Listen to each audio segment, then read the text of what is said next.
happening. Good to go then.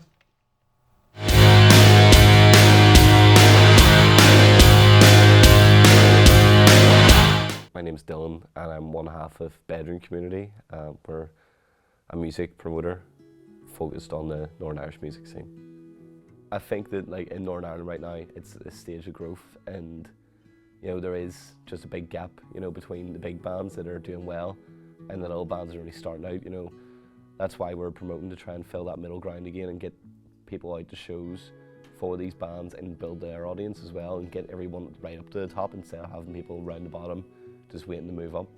But that's what I'm saying. Like, yes, you have Voodoo, you have Sports Club, you have Limelight, you have the Black Box. That's really it in terms of your medium-sized venues. There is none for small apart from Union Bar, and it's still like pushing a medium-sized room. You know, it's still a big room. So there is no small venues to start off in unless you want to play an HMV on a Saturday. You know, that's really all a band can do. The problem is people just aren't going out to shows. You know, people are more likely to spend 60 quid to go watch a big touring artist than they are pay £8 to go watch someone, you know, from their own city. I'd say funding in Northern Ireland right now is a bit of a problem. You know, you can apply for it, but it doesn't mean you're going to be accepted, and there's such a like rigmarole to being accepted for it. You know, they only really seem to pick established acts or acts that have been around for ages and ages, whereas there's bands starting off that don't have anything at all, and they should be the ones that get the funding. What we provide is we put the gig on. You know, we start off with a headliner and build a show around that. But in terms of like newer bands, especially Makeshift Art Bar, we've put them on shows and gradually seen them rise.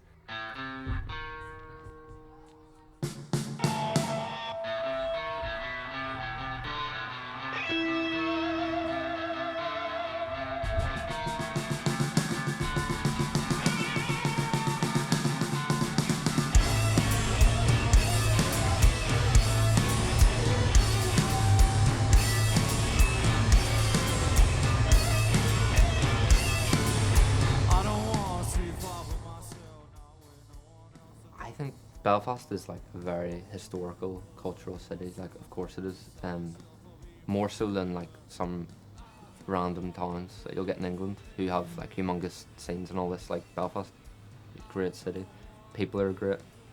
The culture is great. It's fun. Yeah, I think because there is no government to support us within our music scene, everyone kind of holds through to do it ourselves. Yeah. I think we're all really trying our best to make sure we all kind of get somewhere, you know. I think everyone does well. Like, if you play a gig for someone, they'll probably play a gig for you, and everyone's always trying to help someone out. And I think even when we were like 18, 19, even younger than that, when you are going to shows, like it was COVID, it was the pandemic, we couldn't go out and experience shows. And now we've got this whole new batch of younger people that have the resources to explore the music scene. And in 5 years, the music scene here will be crazy. Yeah. I think it's just catching up a bit. Yeah, it's catching up. Yeah.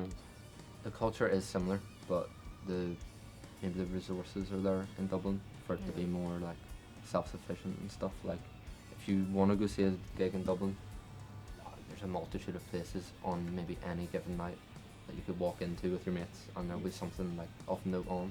In Belfast, it's there's a lot less like range, and maybe you know what you're getting where you go. Because our gig when we did it, that was a Tuesday night in the Worklands, and like if you go out in Belfast on a Tuesday night, you really don't expect much to be happening, like at all. When we went down, it was crazy.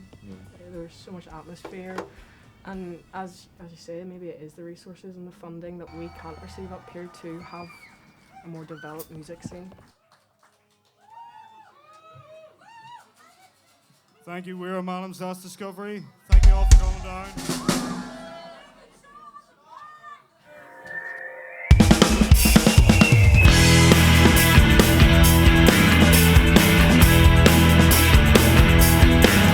It's a trouble in paradise. I'll have a glass of vodka with some ice. In Belfast, what would sort of help is if we had more smaller promoters. There's some really good promotion companies in Belfast, you know, We know a lot of them, and they're great and they're a great help. But definitely, whenever you're first starting out, as a lot of bands here in Belfast are, anyone who tries to make it anywhere usually moves away. So I think definitely one of the things would be get more smaller promoters, just to book bands. Like us, whenever we were first starting, we struggled. Like we were begging people to give us gigs. I mean, we've been down to Dublin twice, 3 times to do a gig. We went down and the scene's completely different there. It's really community based. Like we played in a bar called Fibbers, and it was free entry, which was something I mean, you don't really see gigs here, they're free entry. And it was great because there was just people coming in watching you because they're walking past, because the stage was right as you walk into the door. And that was great for exposure as well. It's great, like it's a completely different scene from here. Like I think because we've been sort of in the Belfast scene for a while, and then once you moved in there, it's like completely different. Like you'd think it's only 2 hours down the road and everyone knows each other, but it's like obviously a lot bigger city, and there's so many more venues and little sort of hubs that people would hang around with.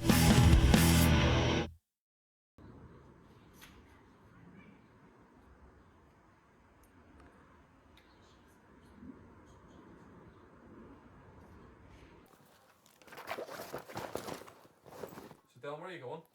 So we're going to go down to Dublin and see if their music scene's all it's cut out to be. People's been saying it's far better in Belfast, the venues are better, the gigs are better. And I thought to myself, I'll just take myself down for the day, so let's go.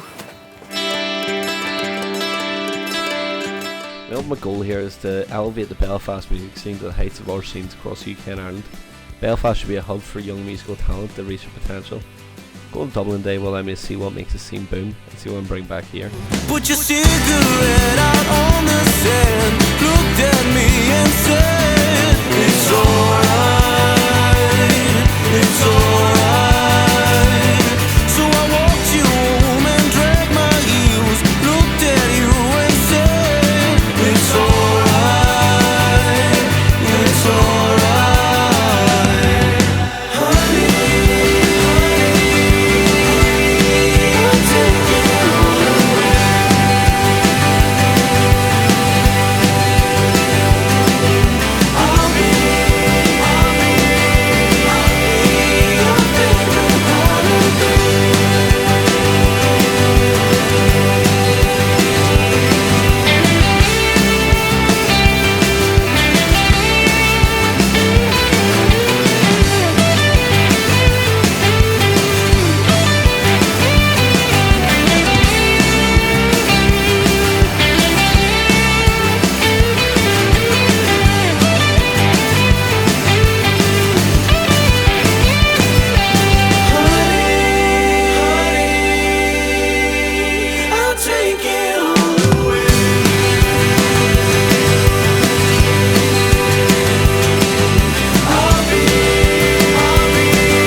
Workman's Club is very, I think, accessible compared to like other venues. It gives a chance to those smaller bands to kind of prove themselves and like show that they also belong to the space that is available. The local music scene is very, there's a lot of culture there. There are a lot of bands. There are a lot of different genres. There are a lot of up-and-coming bands in jazz, in metal, in pop that are just like blooming, and like Dublin is almost becoming a hot spot. Well, the talent pool in Dublin is very extensive, from not only the genres but the cultures. A lot of Swedish people, a lot of Brazilian. It's not just centered around like Irish culture. bringing in not only Irish but also different cultures into it. So I think what makes Dublin so special is definitely the reputation and the tradition, and I think that also helps to keep that coming. Sort of, if people know, oh, Dublin, that's like music city, then it will attract more musicians, and that sort of builds on itself. And for me, this year was the first time playing in Dublin at all, and I've already really felt it that there's just music everywhere, and people really respect it. I think that's a big thing. It's part of the culture. The big difference, I think, is with this is like a venue that's been going for years and has, like I said, has a flow, has a system. It's easier as an artist to slot in. In Belfast, it was a little bit more on location, which made it maybe slightly more complicated for us with setup and sound check. Maybe. But in the end, the people that were there were wonderful, and I don't know, I still felt like the heart was in the same place.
The entire journey has been inspiring to me. Dublin has what Belfast needs to have, so I'll try and make that change with promoting young talent. I'm going to run a gig in Ulster Sports Club with Summer Act and see where this goes. I'm hoping I can translate what I've seen in Dublin to Belfast-based gigs.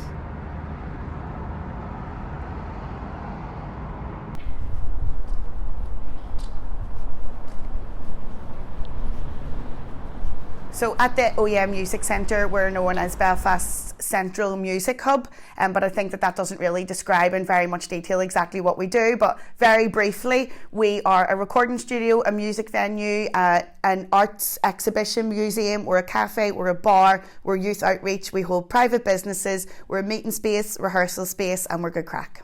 What can be incredibly frustrating about funding is whenever I link in with other arts organisations or people that are in similar roles to mine in other parts of Ireland and in the UK. So for example, I have a friend who would do my role in Cork, and the amount of investment, opportunity and recognition that they get can just be a little bit disheartening in comparison. So what I would do is encourage any statutory body, any funder or anybody with any influence to be talking about this, to be emphasising the importance of funding in the arts, because we can't keep going the way we're going with reduced investment and maximum capacity.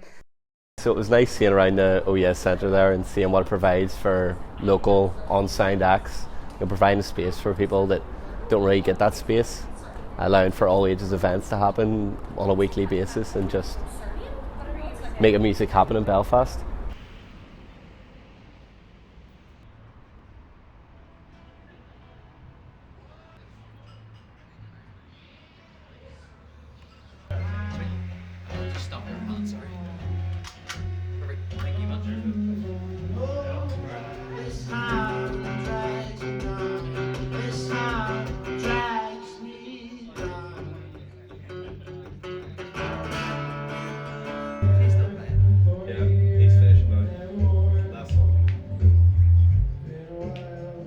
Let's get going.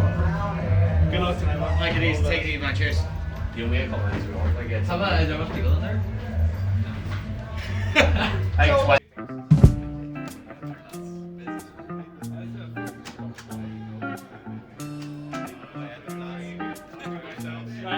The gig didn't go too well. Outside the gig we had 15 tickets sold, and going into it I thought I might pick up on the door. It didn't really, so financially the gig wasn't a success, but in terms of the band playing, they had a great time. They enjoyed coming to Belfast. Whopper. But did did you hear about your man? Only Chinese whispers at the bar.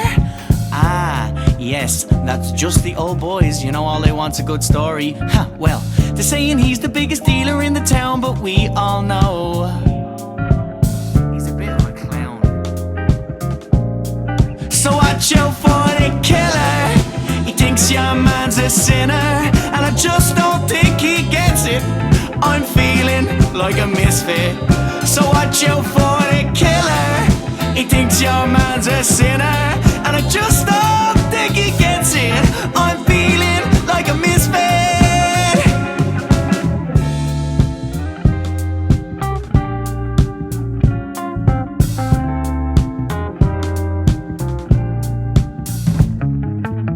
Collecting cash under a nose full of fuzz. Sold out by the boys, now he's wrecking our buzz. And how you fixed? Another pint glass full of fun. Sure, when have we ever been able to stop just that one? And now I'm disgustingly, and I'm funnily thinking that I'm trapped under a banner that's not repping me. But that's just how I feel. So watch out for the killer. He thinks your man's a sinner, and I just don't think he gets it. I'm feeling like a miss. Loved every second. Yeah, everybody was super engaged, and yeah, it was good practice. Anytime there's that amount of people, I think it's much easier for Larry here to hop into the crowd and gather everyone together. You know, it becomes more of a personal thing. It's more intimate. Very intimate. The aim of the show then turns into can everyone leave the room singing the songs? Well, this is kind of the first tour we started working with some promoters on. So usually would have just done it all ourselves.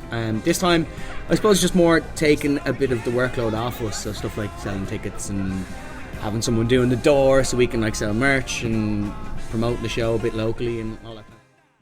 So going down to Dublin, I just felt it was good to meet up with different people and find out what was going right down there in terms of their music scene compared to ours. You know, just chatting to people and seeing that they were getting better funding, their venues were better, as people coming out to the gigs instead of sitting in the house. You know, compared to Belfast, and it made me just think that's what I need to do to change Belfast scene a bit more. You know, fight for a bit more funding and get the venues a bit more on side with the bands instead of it being the opposite.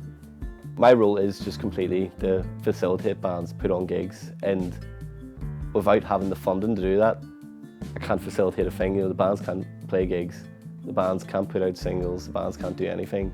So there needs to be more funding in the NI music scene. Like the fans that were there loved it. They were singing every word back. I'd say there was about 30 people there in the end, but it didn't really matter. They were all still there in that wee moment, just enjoying themselves. That's what it's all about, really. Yeah, so like, even after like those gigs not going well, like there is still hope. You know, people are still going out to gigs and enjoying themselves, and like you're still seeing bands do well, and that's all I want to do, help with that. You know, I want to get bands playing good gigs and good venues, and I do see that there is a future for the music in Belfast.